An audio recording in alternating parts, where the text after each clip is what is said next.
अस्सलामुअलैकुम dear students, उम्मीद है कि आप सब ठीक ठाक होंगे।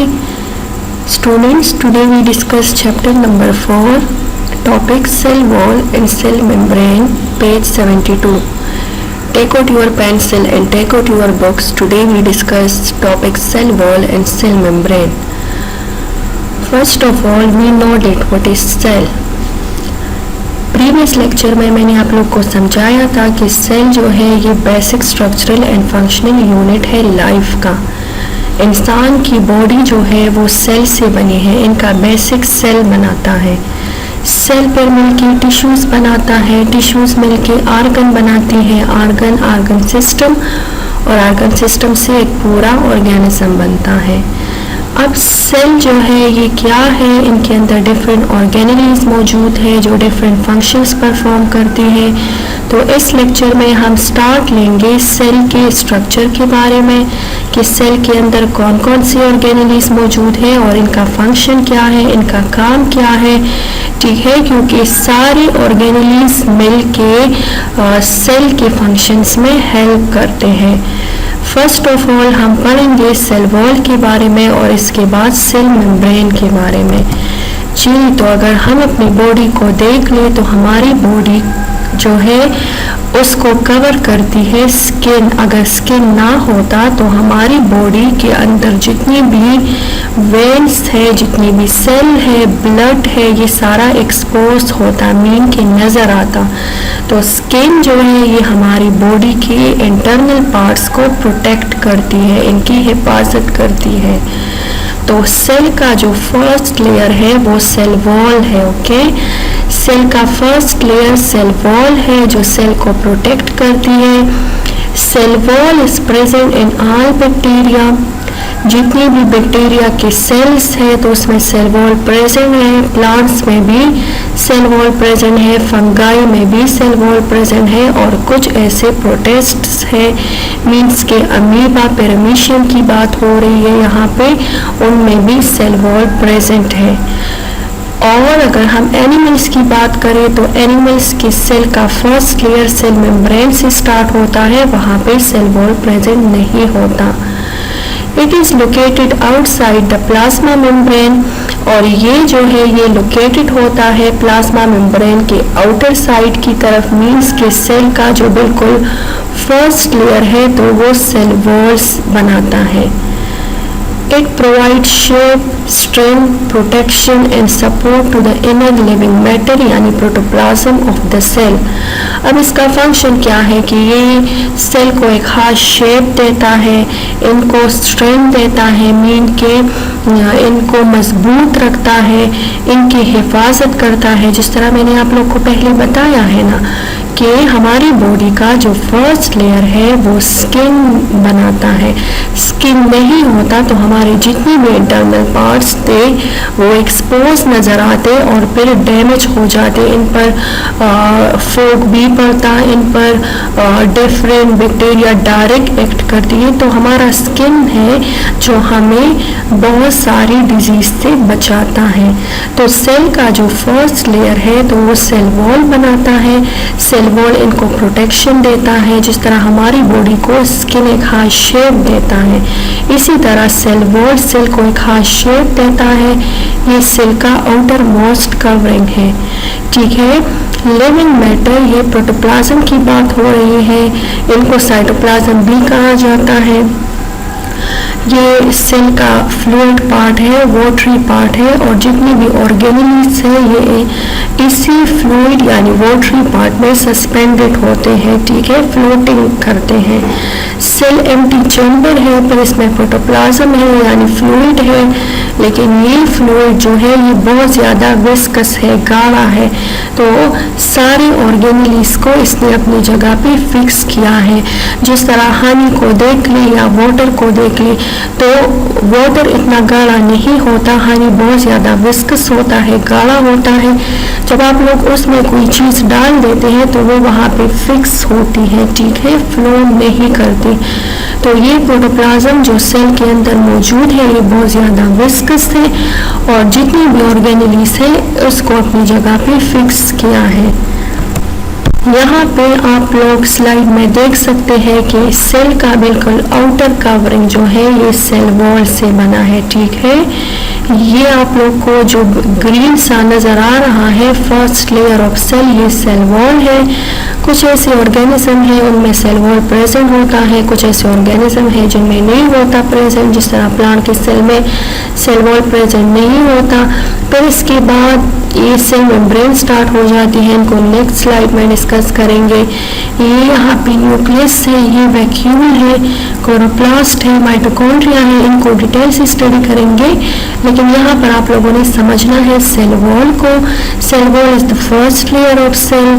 सम organism have cell wall, some organism have not cell wall.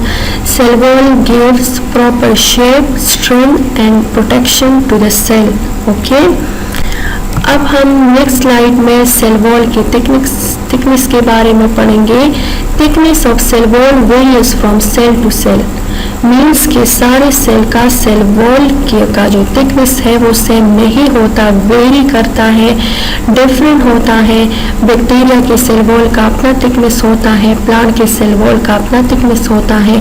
जिस तरह अगर हम अपनी स्किन को देख लें तो सबका स्किन सेम तो नहीं होता ना, कलर के लिहाज से, थिकनेस के लिहाज से वेरिएशन होती है। The outer layer of the plant cell wall is known as primary wall. It is made of cellulose. अब सेल वॉल की भी डिफरेंट लेयर्स है, ठीक है। सेल वॉल तो सेल का फर्स्ट लेयर है, लेकिन सेल वॉल के अगर स्ट्रक्चर को हम देख लें तो सेल वॉल का जो फर्स्ट लेयर है तो उसको हम प्राइमरी का मतलब पहला, वॉल का मतलब दीवार। तो सेल वॉल का जो फर्स्ट लेयर है उनको प्राइमरी वॉल कहते हैं और ये सेलुलोज से बना है, ठीक है। सेलुलोज क्या है? ये पॉलीसेकेराइड है, ग्लूकोज से मिलके बना है। जब बहुत सारे ग्लूकोज यूनिट्स एक दूसरे के साथ कंबाइन हो जाते हैं तो इनसे सेलुलोज बनता है। इनका जो सेकेंड लेयर है जो इनर साइड की तरफ होता है तो वो सेकेंडरी यानी दूसरा, सेकेंडरी का मतलब दूसरा वॉल, और ये भी सेलुलोज से बना है। सेलुलोज असल में कार्बोहाइड्रेट्स है, पॉलीसेकेराइड है, मेनी ग्लूकोज यूनिट से मिलके बना है। लिग्निन है एंड अदर केमिकल्स हैं। यहाँ पर आप लोग पढ़ेंगे सेलुलोज के बारे में और लिग्निन्स के बारे में। सेलुलोज क्या है? इनसॉल्युबल सब्सटेंस है, मीन के वाटर में सॉल्व नहीं होता। Which is the main constituents of plant cell wall and of vegetable fibre such as cotton. Plant cell wall जो है ये सेलुलोज से मिलकर बना है। It is a polysaccharide, poly mean many, saccharide mean sugar units, poly mean many, saccharide mean sugar, बहुत सारे glucose combine होके सेलुलोज बनाता है और सेलुलोज सेल वॉल बनाता है, ठीक है। ग्लूकोज मोनोमर्स, मोनोमर्स का मतलब सिंगल ग्लूकोज यूनिट। जब बहुत ज़्यादा सिंगल ग्लूकोज यूनिट्स कंबाइन हो जाते हैं तो इनसे सेलुलोज बनता है। अब लिग्निन्स क्या है? They are particularly important in the formation of cell wall. कुछ ऑर्गेनिजम्स ऐसे होते हैं जिनका सेल वॉल लिग्निन से बना होता है, कुछ ऐसे होते हैं जो सेलुलोज से बना होता है जिनका सेल वॉल। तो ये भी सेल वॉल के बनाने में इम्पोर्टेंट है। ये स्पेशली वुड का सेल वॉल बनाती है, बार का। ये वुड के ऊपर जो छिलका सा होता है जिसको आप लोग उनसे हटा भी सकते हैं, इनको बार कहा जाता है।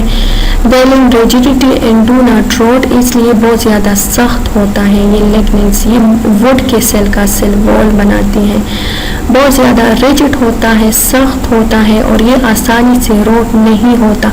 रोट का मतलब इनकी ब्रेक डाउन नहीं होती, गल सड़ना, जिसको हम गलना सड़ना कहते हैं, ठीक है। ये रोट नहीं होता, इनकी ब्रेक डाउन इसलिए नहीं होती। यहाँ पर आप लोग देखेंगे कि हमारे पास जो प्रोकैरियोट्स होते हैं, प्रोकैरियोट्स का मतलब कि जो न्यूक्लियस से पहले डिराइव हुए हैं, जिसमें ट्रू सेल नहीं होता। Pro mean before and karyotes mean nucleus. Is composed of peptidoglycan, इनका सेल वॉल पेप्टिडोग्लाइकन से मिलकर बना है जिसको हम सिंपली म्यूरिन कहते हैं। अब पेप्टिडोग्लाइकन क्या है? It is a single large molecule made up of amino acid and sugar. Amino acid, जब शुगर के साथ कंबाइन हो जाते हैं तो इनको पेप्टिडोग्लाइकन कहा जाता है। The cell wall of fungi is made up of chitin। अब अगर हम फंगाई के सेल वॉल, प्रोकैरियोट का सेल वॉल पेप्टिडोग्लाइकन से बना है, यानी अमाइनो एसिड और शुगर इनके कंस्टिट्यूएंट्स हैं। जिस तरह आप लोग एक सिरप उठाते हैं तो उनके कंस्टिट्यूएंट्स होते हैं ना, कि इसमें एसिटिक एसिड है, अमाइनो एसिड है, इसमें सिट्रिक एसिड है, तो इसी तरह सेल वॉल की भी कंपोजिशन है, ये भी डिफरेंट चीज़ों से मिलके बना है। The cell wall of fungi का जो है, इनका सेल वॉल काइटिन से बना है, ओके। और प्रोटिस्ट का जो सेल वॉल है वो वैरायटी डिफरेंट केमिकल से बना है। पेप्टिडोग्लाइकन जो प्रोकैरियोट्स का सेल वॉल बनाती है, ये एक पॉलीमर है। पॉलीमर का मतलब many units, monomer single unit, polymer many units, consist of sugar and amino acids. इसमें शुगर्स होते हैं और अमाइनो एसिड्स होते हैं, ठीक है। तो सेल वॉल के बारे में हमने क्या पढ़ा? सेल वॉल जो है ये सेल का आउटर मोस्ट कवरिंग है। सेल वॉल प्रोटेक्शन देता है, सेल को शेप देता है। सेल वॉल डिफरेंट ऑर्गेनिज्म में इनके डिफरेंट कंस्टिट्यूएंट्स होते हैं। जिस तरह प्रोकैरियोट्स का सेल वॉल पेप्टिडोग्लाइकन से मिलकर बना है, शुगर अमाइनो एसिड से, और फंगाई का काइटिन से बना है, कुछ प्रोटिस्ट का केमिकल से बना है, प्लांट का सेलुलोज से बना है, ठीक है। ग्लूकोज के जब डिफरेंट यूनिट्स कंबाइन हो जाते हैं तो इनको सेलुलोज कहा जाता है। तो ये जो था सेल वॉल था, और cell wall first layer of cell है, ठीक है। नेक्स्ट हम पढ़ेंगे सेल मेम्ब्रेन के बारे में, कि सेल मेम्ब्रेन जो है ये क्या है। Cell membrane or plasma membrane is present in all cells and is the outermost layer of some protist. Cell membrane lies beneath cell wall. Cell membrane separate the cell contents from their external environment. It is a selectively permeable membrane, so it controls exchange of material between cell and environment. अच्छा, तो अभी explanation की तरफ आते हैं। Cell membrane, जब cell wall खत्म हो जाता है तो इसके बाद जो लेयर है इनको सेल मेम्ब्रेन कहा जाता है। सेल मेम्ब्रेन को हम प्लाज्मा मेम्ब्रेन भी कहते हैं, और ये प्रेजेंट होता है कुछ ऑर्गेनिज्म में। जिस तरह अगर हम प्लांट्स और एनिमल्स की बात करें, इनकी सेल की बात करें, तो प्लांट में सेल वॉल प्रेजेंट है, सेल वॉल के बाद सेल मेम्ब्रेन है। जबकि एनिमल्स की अगर हम बात करें तो एनिमल्स में सेल वॉल नहीं होता, तो एनिमल सेल का फर्स्ट लेयर सेल मेम्ब्रेन से मिलके बना है। मीन्स के प्लांट सेल में ये बीनीथ प्रेजेंट होता है, और एनिमल सेल में this is the outer most covering. क्योंकि एनिमल सेल में सेल वॉल नहीं होता, तो फर्स्ट लेयर एनिमल सेल का सेल मेम्ब्रेन बनाती है, और प्लांट का सेकेंड लेयर सेल मेम्ब्रेन और फर्स्ट सेल वॉल बनाती है। अब सेल मेम्ब्रेन का फंक्शन क्या है कि ये एक्सटर्नल एनवायरनमेंट और सेल को क्या करती है, सेपरेट करती है, और ये सेलेक्टिवली परमिएबल मेम्ब्रेन है। इसको हम पार्शली परमिएबल मेम्ब्रेन भी कहते हैं। इसका मतलब ये है कि एक्सचेंज ऑफ मटेरियल होता है between the cell and external environment. तो इस एक्सचेंज ऑफ मटेरियल में ये उन मटेरियल को अलाउ करती है जो स्मॉल साइज के हों, और उस मटेरियल को अलाउ नहीं करती जो लार्ज साइज के हों। मीन्स के जो पार्टिकल सेल के लिए बेनिफिशियल होते हैं तो उनको अलाउ करती है, उनको सेल के अंदर आने देती है, और जो पार्टिकल्स बेनिफिशियल नहीं होते तो उनको अलाउ नहीं करती। तो अब ये सेलेक्टिव है। सेलेक्टिव का मतलब कि ये सारे पार्टिकल्स को अलाउ नहीं करती। जो पार्टिकल्स स्मॉल साइज के होते हैं, सेल के लिए बेनिफिशियल होते हैं, तो उनको अलाउ करती है कि वो सेल के अंदर आ जाए। लेकिन जो पार्टिकल्स बेनिफिशियल नहीं होते तो उनको अलाउ नहीं करती, और ये एक्सचेंज में हेल्प करती है। मीन के सेल तो एक क्लोज चैम्बर होता है, तो बाहर के एनवायरनमेंट और सेल के दरमियान जो कनेक्शन होता है वो सेल मेम्ब्रेन के थ्रू होता है। सेल के अंदर कोई फूड आएगी या कोई केमिकल आएगी तो वो सेल मेम्ब्रेन को क्रॉस करके आएगी, और सेल से बाहर कोई चीज़ जाएगी तो वो सेल मेम्ब्रेन को क्रॉस करके जाएगी। जिस तरह आप लोग की स्किन से स्वेटिंग होती है ना, ठीक है, आप लोग की स्किन से स्वेटिंग होती है तो ये इंटरनल बॉडी और एक्सटर्नल एनवायरनमेंट के दरमियान स्किन का एक कनेक्शन है। इसी तरह प्लाज्मा मेम्ब्रेन यानी cell membrane exchange of material करती है बिटवीन एनवायरनमेंट एंड सेल, लेकिन ये एक्सचेंज सेलेक्टिव होता है। जो सेल के लिए बेनिफिशियल सब्सटेंस है उनको अलाउ करती है और बाकियों को अलाउ नहीं करती। यहाँ पर आप लोग पढ़ेंगे कि it also enable the cell to form separate compartments within the cell in which specialized metabolic process such as photosynthesis and aerobic respiration can take place। अब ये जो है ये सेल के अंदर डिफरेंट कंपार्टमेंट्स बनाती है। कंपार्टमेंट्स का मतलब डिफरेंट हिस्से बनाती है, ठीक है। मीन की सेल मेम्ब्रेन सेल को एक खास शेप देके वहाँ पे कंपार्टमेंट्स बनाती है, ठीक है। तो यहाँ पर डिफरेंट प्रोसेसेस होते हैं लाइक फोटोसिंथेसिस। प्लांट की सेल के अंदर फोटोसिंथेसिस होता है ना, photo mean light and synthesis mean preparation, और एरोबिक रेस्पायरेशन होता है। फोटोसिंथेसिस में फूड बनता है और रेस्पायरेशन में फूड की ब्रेकडाउन होती है, ठीक है। ये यहाँ पे फूड की प्रिपरेशन हो जाती है, यहाँ पे एनर्जी स्टोर हो जाती है, रेस्पायरेशन में फूड की ब्रेकडाउन हो जाती है और एनर्जी रिलीज हो जाती है। आप लोग को पता है ना, जब बोन बनते हैं तो एनर्जी वहाँ पे स्टोर होती है, लेकिन जब बोन की ब्रेकडाउन होती है तो एनर्जी रिलीज हो जाती है। Membranes also act as a receptor site for recognizing hormones, neurotransmitters and other chemicals। Hormones जो है ये हमारी बॉडी में नेचुरली अकरिंग सब्सटेंस है, ठीक है।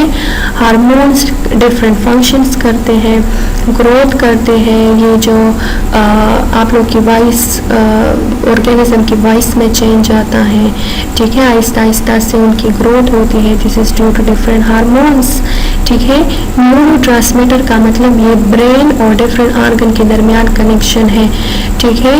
आप लोग जब किसी गर्म चीज़ को हाथ लगाते हैं आप जल्दी से हाथ हटा देते हैं क्योंकि आपके ब्रेन को न्यूरोट्रांसमीटर मैसेजेस ले जाते हैं, आप जल्दी से वहाँ से विद इन सेकेंड्स में हाथ हटा देते हैं। तो इनका जो है इसके लिए एज ए रिसेप्टर काम करता है। मीन्स कि रिसेप्टर का मतलब एक्सेप्ट करने वाला जो साइट होता है इनको एक्सेप्ट करता है, इसके लिए रिकॉग्निशन करता है, ठीक है।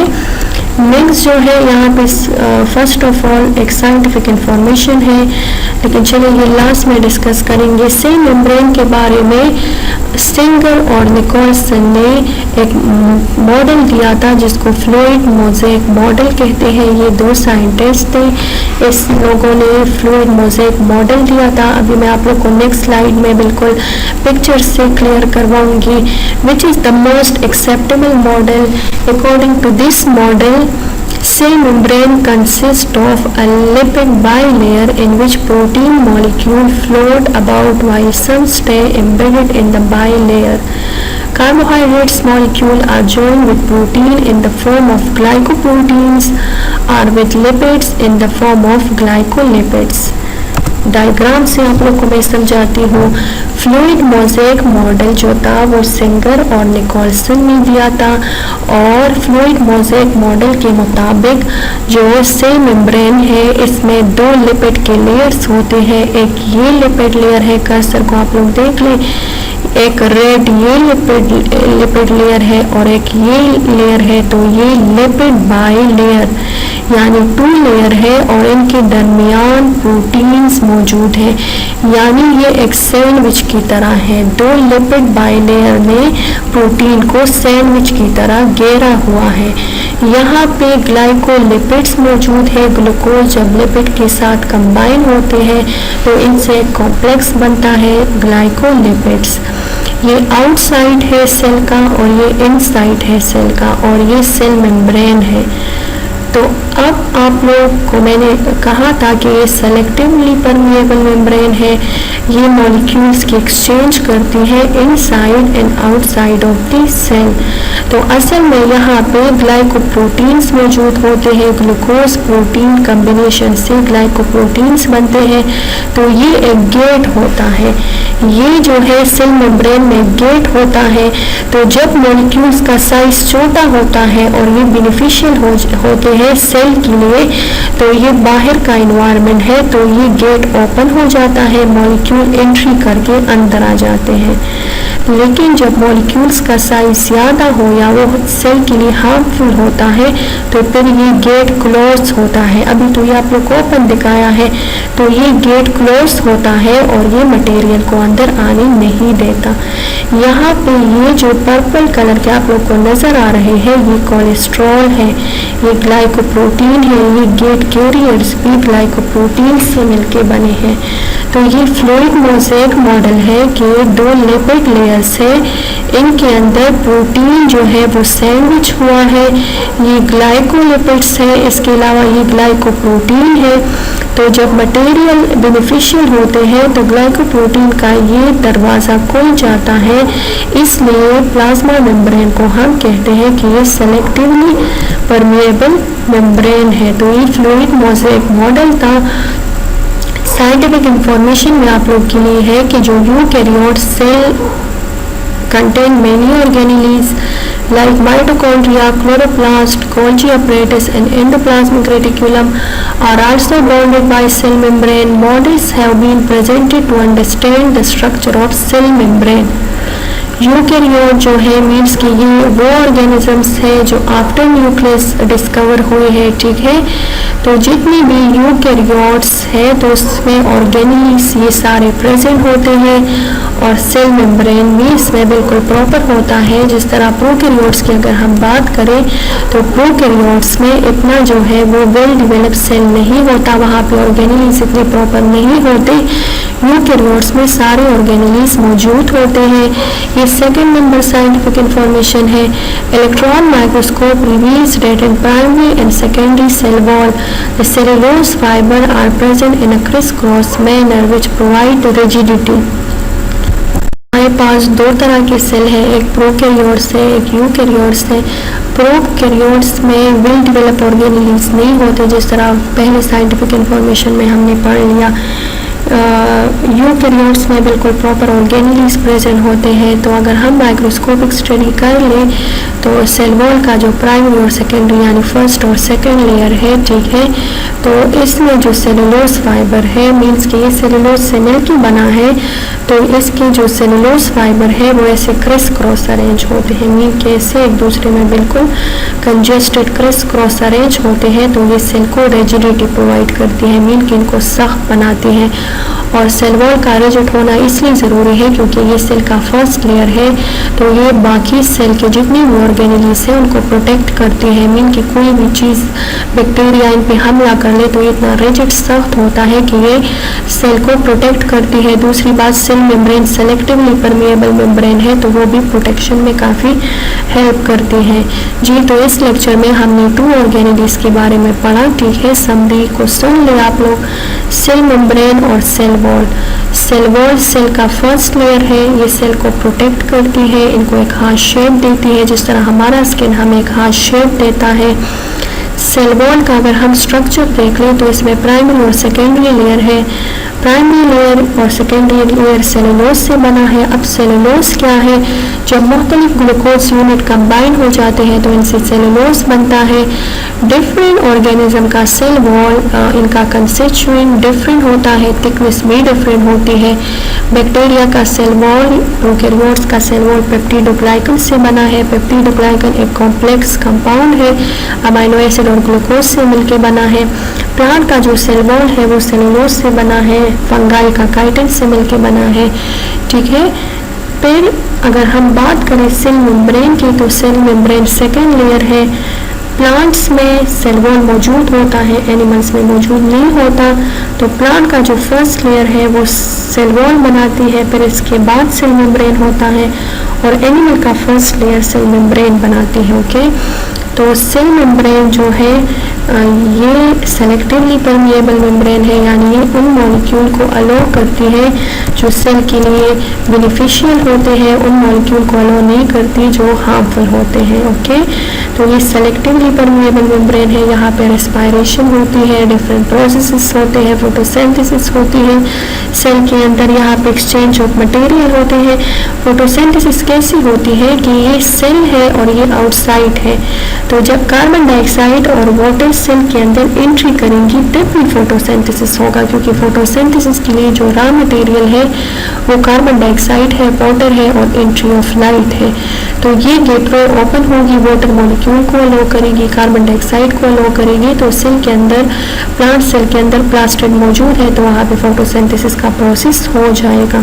तो cell membrane exchange of material करती है inside of the cell and outside of the cell. ठीक है, तो सिंगर और निकोल्सन ने इनके लिए ये मॉडल दिया था कि ये लिपिड बाइलेयर ने प्रोटीन को सैंडविच की तरह एम्बेडेड किया है। इसका जो कैरियर है वो ग्लाइकोप्रोटीन से बना है, ग्लूकोज प्लस प्रोटीन से मिलकर बना है।